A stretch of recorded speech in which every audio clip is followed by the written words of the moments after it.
करते हुए दुकानदार भाई क्यों ना हो, या घर में बैठी माँ बहन क्यों ना हो, या फिर हमारे सामने नन्हे मुन्ने इस देश के भविष्य क्यों ना हो, आप सभी को मैं क्रांतिकारी इस्तकबाल पेश करता हूँ। नफरत बुरी है ना पालो इसे, नफरत बुरी है ना पालो इसे, दिल में खलिश है निकालो इसे, ना तेरा ना मेरा ना इसका ना उसका, सबका है ये वतन बचा लो इसे। आज इस पावन त्यौहार में आप सभी को देख के बहुत खुशी हो रही है। आज ये राष्ट्रीय त्यौहार हम लोग बहुत ही धूमधाम के साथ मना रहे हैं, मन बहुत प्रसन्न है। लेकिन मैं आपको ये बताना चाहता हूँ और ये याद दिलाना चाहता हूँ, ये जो त्यौहार आज हम लोग मना रहे हैं, ये त्यौहार किसी खैरात में नहीं मिली है, ये दिन हमें मुफ्त में नहीं मिला है। हमारे पूर्वजों ने खुद को शहीद किया है, तब जाके हम लोग ये खुशी मना पा रहे हैं।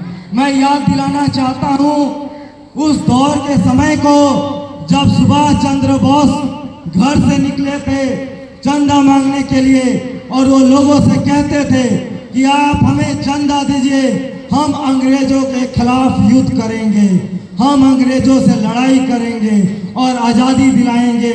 तो बहुत लोगों ने उस दौर में करोड़ों करोड़ों पैसा सुभाष चंद्र बोस को दिया। लेकिन जब सुभाष चंद्र बोस एक घर पे गए तो उन्होंने देखा कि उस घर में एक नबीना, एक बूढ़ी औरत थी जिनके आंखों से दिखाई नहीं देता था, और वो सुभाष चंद्र बोस की आवाज़ सुनकर रोने लगी। उन्होंने कहा, बेटा मेरे पास तो पैसा भी नहीं है, मैं क्या दे सकती हूँ बताओ। तब सुभाष चंद्र बोस ने कहा, मेरी माँ तुम घबराओ मत, तुम्हारे पास शाहनवाज खान एक नौजवान बेटा है, तुम अपने बेटे को दो, हम अपने फौज में उसको शामिल करना चाहते हैं। तब उस बूढ़ी माँ ने कहा सुभाष चंद्र बोस से कि मैं तो नबीना हूँ, मेरा एक सहारा एक बेटा है, लेकिन इस देश के लिए मैं अपने बेटे को भी कुर्बान करती हूँ। तब शाहनवाज खान सुभाष चंद्र बोस के सेना में शामिल होते हैं और वो कैप्टन बनते हैं, और अंग्रेजों के साथ जंग करते हुए शाहनवाज खान शहीद हो जाते हैं। तब उस बूढ़ी माँ, उस नबीना माँ को बुलाया जाता है जिनके आंखों से दिखाई नहीं देता है, और वो रोने लगती हैं। तब सुभाष चंद्र बोस कहते हैं, जिन्होंने भारत माँ को नहीं देखा वो इस माँ को देखो, और जोरदार आवाज में कहिए, भारत माता की जय, भारत माता की जय, भारत माता की जय।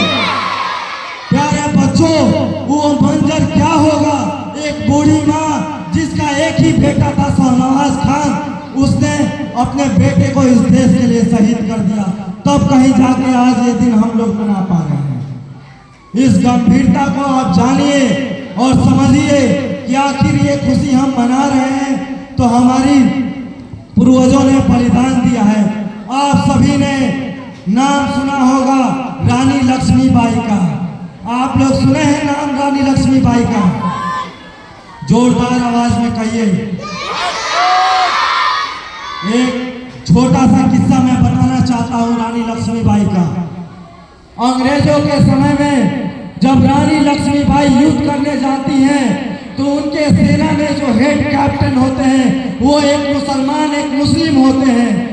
ध्यान से समझिएगा, आजकल के दौर में गुमराह करना आसान है, हिंदू मुस्लिम के बातों में हमको तोड़ा जाता है, भटकाया जाता है। लेकिन उस समय रानी लक्ष्मीबाई के फौज में जो हेड कैप्टन थे वो एक मुस्लिम थे एक मुसलमान थे, और अंग्रेजों के खिलाफ जब जंग करते हुए वो एक किला के पास जाते हैं, एक फोर्ट के पास जब वो खड़े होते हैं, तब रानी लक्ष्मीबाई कहती हैं, आप क्यों रुक गए हैं, इस किला को आप तोड़ दीजिए। तब वो मुसलमान कैप्टन कहते हैं कि रानी लक्ष्मीबाई, दो गेट है इस किले का, दो गेट है, एक तरफ मंदिर है और एक तरफ मस्जिद है, हम लोग इस किला में कैसे प्रवेश करें। तब रानी लक्ष्मीबाई कहती हैं आप इस मंदिर का गेट खोल के अंदर जाइए। तब वो कैप्टन अपने टीम को कहते हैं, अपने साथियों को कहते हैं कि जब तक शरीर में एक लहू का कतरा रहेगा तब तक हम लोग इस जान को कुर्बान करेंगे इस वतन के लिए।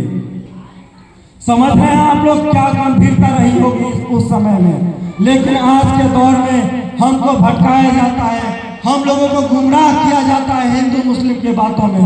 और आज तो देश आजाद है, लेकिन असल मायने में हम लोग देखें तब भी हम लोग आजाद नहीं है। आजाद इसलिए नहीं है कि आज भी हमारे बच्चे पढ़ लिख कर डॉक्टर इंजीनियर नहीं बनते हैं। आज भी हमारे बच्चे गांव में खेतों में काम करते हैं, मजदूरी करते हैं। आज भी हम लोग अपना जिंदगी गरीबी और बदहाली में जी रहे हैं। तो मैं बताना चाहता हूँ देश कब आजाद होगा जब आपका बच्चा पढ़ लिख कर डॉक्टर इंजीनियर IAS IPS बनेगा, एक अच्छा नेता बनेगा, एक अच्छा वकील बनेगा, तब जाकर हमारा देश आजाद होगा। और देशभक्ति बस ये नहीं है कि आप सेना पर जाइए और शहीद हो जाइए। असल मायने में देखा जाए तो देशभक्ति ये भी है कि जब एक टीचर ईमानदारी से अपने बच्चे को पढ़ाते हैं तो ये देशभक्ति है। एक बच्चा ईमानदारी से पढ़ाई करता है, पढ़ाई पे फोकस करता है तो ये देशभक्ति है। एक देश का नागरिक अपने देश के कानूनों को मानता है, अपने संविधान को मानता है तो ये भी देशभक्ति है। एक माँ बाप अपने बच्चों को अच्छे परवरिश देते हैं तो ये देशभक्ति है। एक पुलिस वाला जब रिश्वत छोड़ के, 2 पैसों की लालच छोड़ के सही न्याय करता है तो वो देशभक्ति है।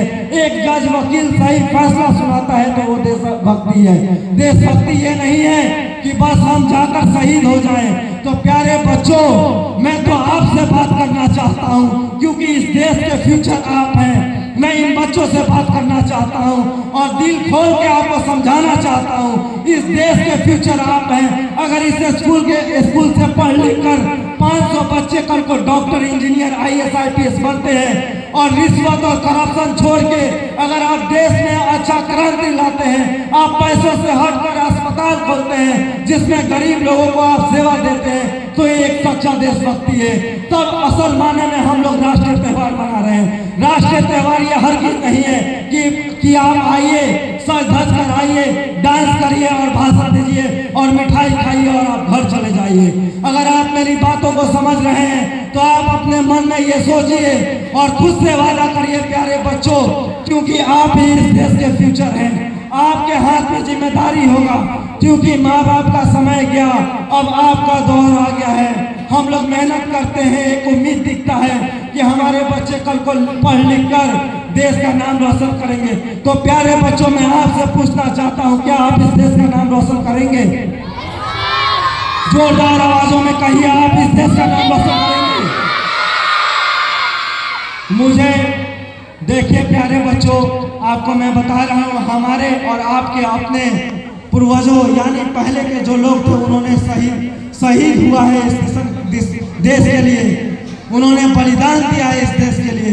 इस बलिदान को आप व्यर्थ नहीं होने दीजिए, बेकार नहीं होने दीजिए। मैं भी गोपालगंज से जब इस स्कूल पे आया तो मैं यही सोच कर आया कि अपने बच्चों को मैं पढ़ा लिखा कर देश तक ले जाऊंगा कि पूरे वर्ल्ड में, पूरे विश्व में हमारे भारत का नाम पहुंचे। सपना तो बहुत बड़ा है लेकिन शुरुआत छोटी होती है। प्यारे बच्चों, मैं आप सभी से उम्मीद करता हूं और मुझे पता है आप मेरी उम्मीद पे जरूर खड़े उतरेंगे। और मैं आपको बताना चाहता हूं, यहाँ पे आने के बाद मेरे पास बहुत फोन कॉल आते हैं कि रेहान सर आप इतना मेहनत क्यों करते हैं, हम लोगों पे प्रेशर बनता है। दूसरे स्कूल से डायरेक्टर टीचर्स भी कॉल करते हैं। लेकिन मैं बताना चाहता हूं प्यारे बच्चों, 2 दिन की जिंदगी है, मात्र 2 दिन की जिंदगी है। और जब मैं गोपालगंज से अपने घर से निकला तो यही सोच के निकला कि ये आज दूसरा दिन है और वो दूसरा दिन अभी तक चल रहा है। ऊपर वाले को मैं थैंक यू बोलता हूँ कि धन्यवाद है कि आप बच्चों का प्यार है और गार्जियंस का दुआ और आशीर्वाद है कि मैं मेहनत कर रहा हूँ और मैं इससे ज़्यादा मेहनत करूँगा। ये शुरुआत है। थैंक यू एवरीवन, धन्यवाद।